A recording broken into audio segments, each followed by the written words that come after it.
السلام علیکم ورحمۃ اللہ وبرکاتہ۔ الحمد للہ رب العالمین والصلاة والسلام علی اشرف الانبیاء والمرسلین وعلی آلہ واصحابہ اجمعین، اما بعد فاعوذ باللہ من الشیطان الرجیم، بسم اللہ الرحمن الرحیم۔ الف لام میم ذالک الکتاب لا ریب فیہ ھدی للمتقین۔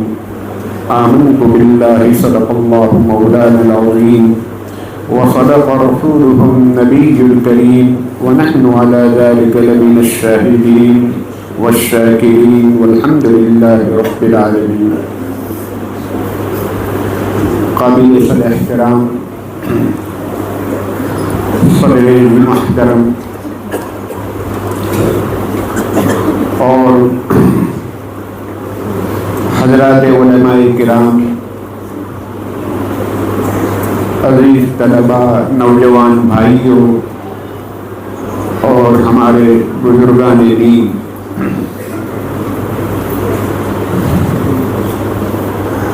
بزرگوں کے سامنے ہمیں جلدی حاضر ہونا چاہیے تھا۔ حضرت مفتی صاحب دامت برکاتہم کے سامنے تاخیر سے حاضری پر میں معذرت خواہ ہوں۔ مفتی صاحب گجرات کی ایک محترم شخصیت ہے۔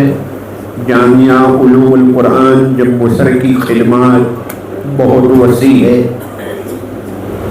پورا گجرات اس سے مستفید ہو رہا ہے۔ ہسپتال، اسکول، رفاہی امور، کورونا کے زمانے میں بھی جامعہ علوم القرآن جموں سر نے بڑی خدمات انجام دی ہے۔ تحفظ مدارس، گجرات کے جتنے مدارس ہیں وہ سب کا سینٹر ہے حضرت مولانا کا جو ادارہ ہے۔ اللہ پاک حضرت مولانا کی عمر میں عافیت کے ساتھ برکت نصیب فرمائے۔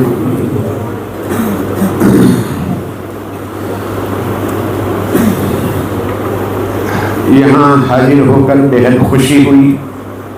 مغرب بعد کا وقت جو عموماً کاروبار کا، مصروفیات کا وقت ہوتا ہے، شہروں میں یہ وقت بہت مصروفیت کا وقت ہوتا ہے۔ اپنے کام کاج کو آگے پیچھے کر کے ان حفاظ کرام کی حوصلہ افزائی کے لیے آپ لوگ یہاں پر حاضر ہوئے ہیں۔ اللہ کے وہاں اس کا بہت بلند مقام ہے۔ ہماری آج کی اس مجلس کے 3 مقصد ہے۔ پہلا مقصد یہ ہے کہ ہمارے ان حفاظ کرام کو مبارکبادی پیش کی جائے، ان کے والدین کو، اساتذہ کرام کو اور انتظامیہ اور مینجمنٹ کو مبارکبادی پیش کی جائے۔ اسکول کے ساتھ حافظ ہونا یہ کوئی آسان کام نہیں ہے، بس یہ وَلَقَدْ يَسَّرْنَا الْقُرْآنَ لِلذِّكْرِ اس کی کرشمہ سازی ہے۔ اللہ نے آسان کیا۔ دنیا میں کسی دوسرے مذہب کی مذہبی کتابوں کو حفظ کرنے والے حافظ نہیں ملیں گے۔ گیتا کا حافظ، انجیل، توریت کا، زبور کا حافظ، زبور کے فقط 4 حافظ ہوئے ہیں، انجیل کے، بائبل کے فقط 2 حافظ ہوئے ہیں، توریت کے فقط حضرت داؤد علیہ السلام 1 حافظ تھے۔ لیکن قرآن مجید کے حفظ کا معاملہ ابھی اس وقت دنیا میں 2 ارب 2 ابج مسلم آبادی ہے، تو ان میں 1% حافظ ہے، یعنی 2% میں سے 2 کروڑ حافظ ہیں۔ 200 کروڑ کی آبادی ہے تو 2 کروڑ حافظ ہیں۔ آج سے کچھ سالوں پہلے اسنا یعنی اسلامک اسٹڈیز آف نارتھ امریکہ نے ایک عدد حافظوں کا انہوں نے شائع کیا تھا۔ انہوں نے 1,30,00,000 حافظوں کی تعداد کئی سالوں پہلے، تو اب تو یقیناً 2 کروڑ حافظ ہو چکے ہوں گے۔ ہم دوسرے میدانوں میں تنزلی کے شکار ہیں، پیچھے جا رہے ہیں۔ مثلا قرآن مجید کے احکام، اس کی تعلیم کے مطابق تجارت کے میدان میں ہم پیچھے ہیں۔ قرآن مجید کی مطلوبہ سماجی زندگی کے اعتبار سے ہم پیچھے ہیں۔ قرآن مجید کی مطلوبہ شادی بیاہ کے اعتبار سے ہم پیچھے ہیں، اور کئی ایسے معاملات ہیں رہن سہن کے اعتبار سے، قرآن مجید کی تعلیم کے اعتبار سے ہم پیچھے ہیں۔ لیکن حفظ کا میدان ایک ایسا میدان ہے کہ اس میں روزانہ ترقی ہو رہی ہے۔ یہ ایک میدان ایسا ہے۔ ثم الحمدللہ، آپ حضرات کی یہاں پر حاضری ایسا لگتا ہے گویا ایک آسمانی اور نورانی مجلس ہے جو زمین پر اتر آئی ہے۔ یہ بچوں کا حفظ کرنا، اس کے پیچھے کتنی محنت صرف ہوئی ہے، یا تو ان بچوں کے والیوں کو، خاص طور پر ان کی ماؤں کو پتہ ہوگا۔ بچہ کب اسکول جاتا ہے، کب مدرسے جاتا ہے، کب آرام کرتا ہے، کب کھانا کھاتا ہے، یہ ان کی ماؤں کو زیادہ علم ہے، ان کے پیچھے بڑی قربانی ہے۔ اور دوسرے نمبر پر ہمارے حضرات اساتذہ، گھر میں بچہ بیمار ہوگا لیکن پھر بھی اپنے وقت پر حاضر، کوئی بھی عذر، کوئی رکاوٹ، کچھ نہیں۔ میرے بچے کا مجھے دور سننا ہے، اس کا مجھے سبق پارا سننا ہے، وقت کے اوپر حاضری۔ اللہ تبارک تعالی ہمارے ان اساتذہ کرام کی عمروں میں برکت عطا فرمائیں، ان کی اولاد میں علماء ربانیین پیدا فرمائیں۔ دوسرا آج کی مجلس کا ہمارا مقصد تکمیل قرآن کی نسبت سے ہونے والی دعا میں حاضری۔ یہ قبولیت کا وقت ہوتا ہے، کوئی بھی عبادت کی تکمیل یہ دعا کی قبولیت کا وقت ہوتا ہے۔ خاص طور پر تکمیل قرآن کی مجلس، اس پر دعا کی قبولیت کی فضیلتیں اور وعدے احادیث مبارکہ کے اندر وارد ہوئے ہیں۔ تیسرا مقصد تقریب کی مناسبت سے قرآن میں ہم سب امت مسلمہ کے لیے کیا ہے دور حاضر کا قرآن مجید کا ہمارے لیے میسیج اور پیغام، یہ آج کی مجلس کا ہمارا مقصد ہے۔ میرے بھائیوں اور بزرگوں، میں اپنے ان عزیز طلباء کو سب سے پہلے یہ بات عرض کروں گا کہ حافظ بننا آسان ہے، لیکن حافظ بنے رہنا مشکل ہے۔ دو چیزوں میں فرق ہے۔ حافظ بننے کے لیے 2-3 سال کی محنت، اس میں بچہ حافظ ہو جاتا ہے، لیکن حافظ بنے رہنے کے لیے لائف ٹائم، زندگی بھر کے لیے قرآن مجید سے مضبوط تعلق رکھنا پڑے گا۔ کوئی دن خالی نہ جائے قرآن مجید کی تلاوت سے۔ پہلوان بننا آسان ہے، اکھاڑے میں چلے گئے، میدان میں چلے گئے، یلو بیلٹ لے لیا، فلاں بیلٹ لے لیا اور آدمی کراٹے سیکھ لیا، سختی مل جاتی ہے۔ لیکن پہلوان بنے رہنے کے لیے روزانہ اکھاڑے میں جانا پڑتا ہے۔ مولوی بننا کسی قدر آسان ہے، لیکن مولوی بنے رہنا یعنی لائف ٹائم کے لیے کتابوں کے ساتھ تعلق۔ تو عزیز طلباء سے میں خاص طور پر یہ عاجزانہ درخواست کروں گا کہ اپنے حفظ کی حفاظت کے لیے اللہ نے ہمیں ایک بہت اہم ذریعہ عطا فرمایا ہے۔ قرآن مجید کی حفاظت کا سب سے مضبوط ذریعہ وہ ہے تراویح۔ تراویح پڑھا لو، انشاءاللہ اطمینان ہو جائے گا۔ تراویح کے علاوہ باہر آپ 10 پارے پڑھو اور تراویح میں 1 پارہ پڑھو۔ تراویح میں پڑھنا یہ 10 گنا زیادہ پاور رکھتا ہے۔ قرآن مجید کو جمانے کے لیے، دل و دماغ میں محفوظ رکھنے کے لیے 10 گنا بڑا پاور تراویح کے اندر ہے۔ لہذا اب کبھی بھی تراویح نہیں چھوڑنا ہے۔ اور تراویح میں بھی پہلے نمبر کی کوشش یہ ہونی چاہیے 20 رکعت مکمل پڑھانا ہے۔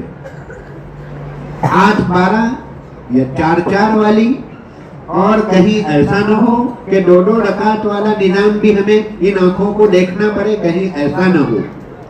یقیناً مساجد کی کثرت ہے، حفاظ کی اس سے زیادہ کثرت ہے، جگہیں نہیں ملتی ہے، ہر حافظ کو 20 رکعت پڑھانے کے لیے جگہ نہیں ملے گی۔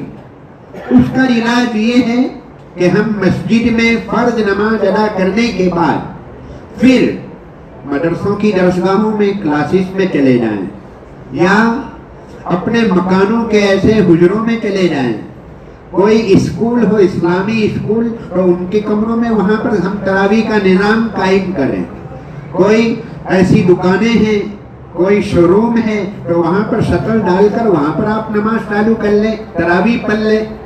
بہرحال 20 رکعت کی پوری کوشش ہونی چاہیے، چاہے اس کے لیے آپ کو بروڈا چھوڑنا پڑے۔ بروڈا کے حافظ کو بروڈا چھوڑنا رمضان میں یقیناً بہت بڑی قربانی ہوگی، لیکن 1 مہینے کی قربانی سال بھر کا اطمینان۔ میرے ایک دوست ہیں لندن میں، دن بھر میرے ساتھ چلتے ہیں، لیکن تراویح کا وقت آتا ہے تو وہ کھڑے ہو جاتے ہیں۔ دن بھر 24 گھنٹے میں ان کو میں قرآن مجید کھولتے ہوئے نہیں دیکھتا، لیکن مصلی پر جب کھڑے ہوتے ہیں تو مجال ہے کہ کوئی اس کو لقمہ دے سکے۔ میں نے پوچھا حافظ صاحب یہ کیا بات ہے، کیا راز ہے اس کے پیچھے، اتنا قرآن مجید آپ کو یاد ہے؟ اگر کسی نے 10 سال پہلے کوئی لقمہ دیا ہوگا وہ ان کو یاد ہوتا ہے کہ 10 سال پہلے فلاں حافظ صاحب نے مجھے فلاں پارے میں ایک لقمہ دیا تھا، اس کے بعد سے آج تک موقع نہیں آیا۔ وہ کہنے لگے کہ مولانا میں میری عام نمازوں میں یعنی فجر کی سنت، ظہر کی سنتیں، عصر کی سنت، مغرب عشاء کی سنتوں میں، نفل نمازوں میں الف لام میم سے میرا ایک دور چلتا ہے، جیسے استاد کے سامنے دور تو ویسے میرا ایک دور نمازوں میں ہوتا ہے۔ گویا میری تراویح روزانہ کی ہے، میں روزانہ گویا تراویح پڑھتا ہوں۔ تو قرآن مجید یاد کرنے کا ایک طریقہ یہ ہے، ایک تو تراویح 20 رکعت، نمبر 2 پر اپنی نفل اور سنت نمازوں میں الف لام میم سے دور ہونا چاہیے۔ اگر 20 رکعت کی گنجائش نہ ہو، 8 پارہ والی ترتیب پر آنا پڑے تو پھر ایسا کریں، صبح سے طے نہ کریں، فکس نہ کریں کون سی رکعتیں پڑھائے گا، پہلی کون پڑھائے گا، بعد والی کون پڑھائے گا، وہ طے نہ کرو، سب کو سب یاد کرنا ہے، پورا پارہ یاد کرنا ہے۔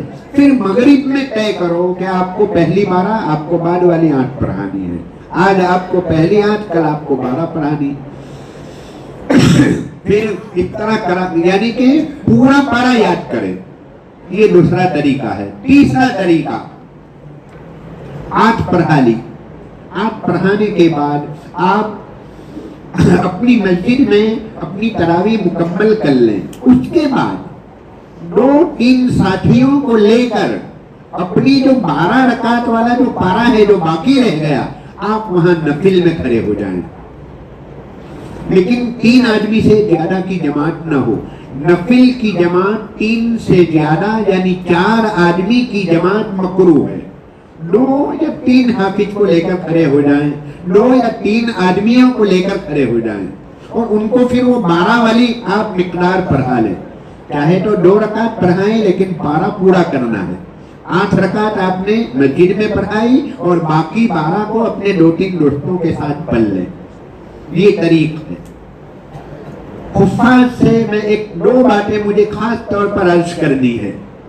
نمبر 1، رفتار اور اسپیڈ کے سلسلے میں اعتدال، بیلنس کے اوپر، نہ بہت تیز رفتاری نہ بہت دھیمی رفتار، راجدھانی کی طرح نہیں۔ بعض مسجدوں کا سروے کیا جاتا ہے کہ فلاں مسجد میں اتنے بجے جب یعنی 45 منٹ میں تراویح ہوتی ہے، تو کوئی کہتا ہے فلاں جگہ 40 منٹ میں ہوتی ہے۔ اب یہاں سے 2 کلومیٹر تک وہاں جائیں گے 5 منٹ کے لیے۔ خدا کے واسطے میں حفاظ کرام سے بہت عاجزانہ درخواست کروں گا، اور ہمارے ان برادران سے، بزرگان دین سے، نوجوانوں سے بھی خاص طور پر میں درخواست کروں گا کہ 5-10 منٹ کی خاطر قرآن مجید کو ضائع نہ کریں۔ یعلمون و تعلمون کے سوا پھر کچھ سمجھ میں نہیں آتا۔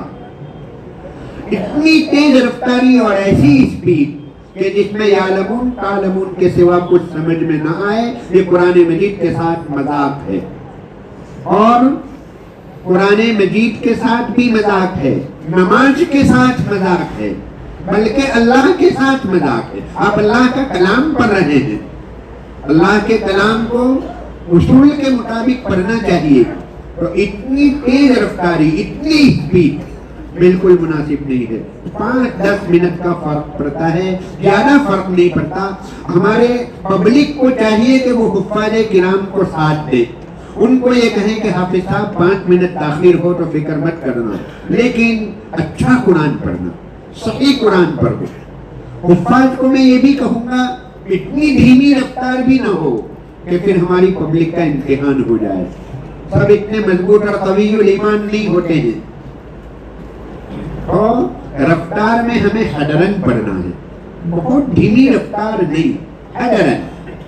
لیکن رفتار کی وجہ سے ہمیں ان کی رعایت ضرور کرنی ہے، پبلک کی رعایت کرنا ہے، لیکن کہاں کرنا ہے کہاں نہیں کرنا ہے. مثلا 4 رکعت کے بعد ترویحہ ہوتا ہے، بیٹھتے ہیں، وہاں تھوڑی دیر بیٹھے اور کھڑے ہو جائیں.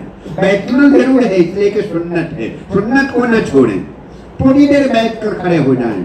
اصل مسنون طریق تو یہ ہے، جتنی دیر میں 4 رکعت ہوتی ہے اتنی دیر بیٹھنا یہ سنت ہے، لیکن اتنا صبر کرنا مشکل ہو جائے گا. لہذا تھوڑی دیر بیٹھے اور پھر کھڑے ہو گئے، مختصر کوئی دعا پڑھ لی اور پھر کھڑے ہو گئے. نمبر 2، آپ رکوع سجدے کی تسبیحات میں 7-9 مرتبہ تسبیح نہ پڑھیں. آپ وہاں پر ادنا مقدار 3 مرتبہ اطمینان سے تسبیح پڑھ لیں. مقتدیوں کی 3 مرتبہ تسبیح ہونی چاہیے. ترک سنت نہیں، سنتوں کو چھوڑنے کی وجہ سے نماز کا حسن اور خوبصورتی ختم ہو جاتی ہے. سنتیں کسی بھی عمل میں وہ باڈی ہوا کرتی ہے، کوئی بھی عمل کی باڈی اور اسٹرکچر وہ سنتیں ہیں. اس کے ذریعے سے نماز کا شیپ بنتا ہے، نماز بنتی ہے، نماز کی شکل صورت بنتی ہے سنتوں کی پابندی کرنے سے. اور نماز کی روح وہ ہے اخلاص نیت. آپ کس کے لیے عمل کرتے ہیں وہ نماز کی روح ہے. ایک روح ہے اور ایک باڈی ہے. روح نیت ہے اور باڈی اتباع سنت ہے. تو رکوع سجدے میں تسبیحات، اسی طرح ثنا کو نہیں چھوڑنا ہے، تعوذ تسمیہ کو نہیں چھوڑنا ہے، آدھے میں درود شریف کو نہ چھوڑا جائے. سنت موقرہ ہے، حضرات شوافے کے وہاں تو درود شریف پڑھنا واجب ہے. بعد والی دعا کو بھی نہ چھوڑا جائے، مستحب ہے.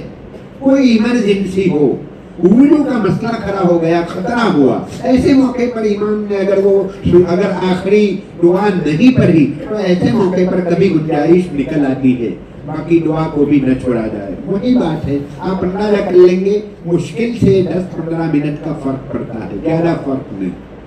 تو اسپیڈ اور سنتوں کا اتباع.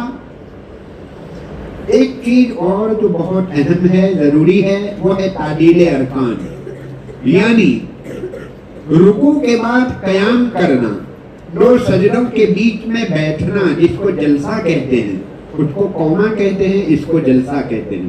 قوما اور جلسہ، اس میں 1 مرتبہ سبحان ربی العظیم کی مقدار ٹھہرنا واجب ہے. سمع اللہ لمن حمیدہ، پھر بعد میں تھوڑی دیر کے لیے رک جائیے، پھر بعد میں اللہ اکبر کہہ کر سجدے میں جانا ہے. عموماً یہ ہوتا ہے سمع اللہ لمن حمیدہ اللہ اکبر، ایک واجب چھوٹ گیا. واجب چھوٹنے پر نماز کو ریپیٹ کرنا واجب، یا سجدے ایسا ہوا کرنا واجب. کتنے واجبات چھوٹیں گے؟ ہر رکعت میں اتنی جلدی قوما کریں گے تو 20 رکعت میں 20 واجب چھوٹ گئے. اور جلسے والا مسئلہ، 2 سجدوں کے بیچ میں بھی اللہ اکبر کہنے کے بعد آپ بیٹھیں تو 1 مرتبہ سبحان ربی العظیم کی مقدار ٹھہرنا واجب ہے. اللہ اکبر واجب چھوٹ گیا. 2 سجدوں کے بیچ میں 1 مرتبہ سبحان اللہ کی مقدار ٹھہرنا واجب ہے، جس کو تعدیل ارکان کہتے ہیں. اگر آج کی اس مجلس میں سے ہمارے ان حفاظ کرام اور جتنے بھی حفاظ جو تراویح پڑھانے والے ہیں یا جہاں تک آواز پہنچتی ہے، اگر آج کی اس مجلس میں سے فقط ایک پوائنٹ اگر لے لیا، ایک اسپیڈ والا پوائنٹ، اعتدال، بیلنس کے ساتھ، نہ بہت جلدی نہ بہت آہستہ، یہ نمبر 2 تعدیل ارکان، یعنی رکوع، سجدہ، قومہ، جلسہ، ان ارکان کو، ان امور کو اطمینان کے ساتھ ادا کرنا، اگر یہ 2 پوائنٹ لے کر گئے تو آج کی مجلس وصول ہے۔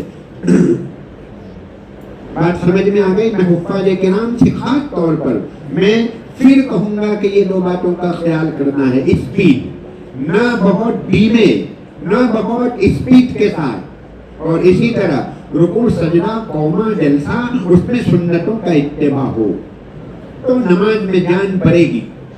تعدیل ارکان واجب ہے، اور 3 ائمہ، امام شافعی، امام احمد بن حنبل، امام مالک اور ہمارے امام ابو یوسف، ان سب کے نزدیک تعدیل ارکان اطمینان سے قومہ و جلسہ کرنا فرض ہے۔ امام ابو حنیفہ اور امام محمد کے نزدیک واجب ہے، باقی سب کے نزدیک فرض ہے، نمازی نہیں ہوگی، سجدہ سہو کرنے سے بھی ریکوری نہیں ہوگی۔ یہ 2 پوائنٹ بہت اہم ہے، قرات کی سپیڈ، اور نمبر 2 ارکان کو اطمینان سے ادا کرنا۔ یہ گفتگو تو ہمارے حفاظ کرام سے متعلق تھی۔ تکمیل حفظ کی مناسبت سے دور حاضر کے لیے قرآن مجید کا کیا پیغام ہے؟ میرے بھائیوں، قرآن مجید عالم کفر کا، عالم اسلام کے اوپر، عالم کفر کا، عالم اسلام کے اوپر، یعنی دوسری دنیا کا اسلام کے اوپر ان 25 سالوں میں جو سب سے بڑا حملہ ہوا ہے، سب سے بڑا جو اٹیک ہوا ہے، وہ یہ ہے کہ مسلمانوں کے ہاتھوں میں سے قرآن مجید کو لے لیا، چھین لیا ہے۔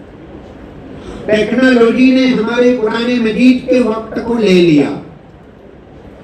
کسی زمانے میں فجر کی نماز کے بعد مسجدوں میں قرآن مجید کی تلاوت کرنے والے لوگ مل جاتے تھے، اب خال خال ہو گیا ہے، بہت کم لوگ۔ ٹیکنالوجی نے ہماری تلاوت کا وقت لے لیا ہے۔ یہ عالم کفر کا عالم اسلام پر سب سے بڑا حملہ ہے، یہ 25 سال کا۔ آج کی اس مجلس میں ہم طے کریں کہ انشاءاللہ میں اپنی اپنی مسجد میں خود بھی قرآن مجید کی تلاوت کروں گا۔ میں ہمارے علماء برادری سے خاص طور پر ائمہ مساجد سے عاجزانہ درخواست کروں گا، اس کے لیے انفرادی محنت کریں۔ انفرادی طور پر 5 منٹ کے لیے آ جائیے، 5 منٹ میں کوئی آگے پیچھے نہیں ہو جائے گا۔ یہ جو مجمع بیٹھا ہوا ہے، یہ طے کر کے جائے کہ انشاءاللہ 5 منٹ سے کم تو بالکل نہیں۔ جو نہیں پڑھتے ہیں وہ بھی کل سے 5 منٹ کے لیے قرآن مجید کو اپنے ہاتھ میں لیں۔ پڑھنا نہیں آتا ہے تو پڑھنا سیکھیں، نہیں آتا ہے تو پڑھنے والوں کے پاس بیٹھیں اور سنیں۔ قرآن مجید معمولی کتاب نہیں ہے، اللہ نے فرشتوں کو صلاحیت نہیں دی پڑھنے کی، ہمیں صلاحیت تھی انسانوں کو۔ ہمارے گنہگار ہاتھ، ہماری ناپاک آنکھیں اس قابل نہیں تھی کہ قرآن مجید کو چھوٹے۔ یہ تو اللہ کا کلام ہے، اللہ کے الفاظ ہیں، اللہ کی ذات کے ساتھ اس کا بہت گہرا تعلق ہے قرآن مجید کا۔ دوسری جو کتابیں نازل ہوئی وہ کتاب تھی، کلام نہیں تھا، اللہ نے اس کا تلفظ نہیں کیا، اللہ نے وہ پڑھ کر نہیں سنایا، وہ پوری کی پوری کتابیں اتاری گئی۔ اور یہاں قرآن مجید اللہ نے پڑھ کر جبریل کو سنایا، جبریل نے پڑھ کر جناب نبی پاک علیہ السلام کو سنایا۔ الفاظ یعنی ورڈ ٹو ورڈ اللہ کا ہے۔ توریت، انجیل اور دوسری کتابیں، دوسرے صحیفے، وہ ورڈ ٹو ورڈ اللہ کے نہیں ہیں، وہ مضمون، میٹر، میننگ اللہ کا ہے۔ توریت، زبور، انجیل وغیرہ جو دوسری کتابیں ہیں، کل 105 کتابیں، 4 بڑی کتابیں اور دوسرے صحیفے نازل ہوئے، لیکن اس میں ورڈ اللہ کے نہیں تھے۔ اللہ کی طرف سے میٹر، مضمون، مفہوم ہوا کرتا تھا، میننگ ہوتا تھا، اور پھر بعد میں الفاظ یا تو جبریل کے یا کہ وہ نبی کے ہوا کرتے تھے۔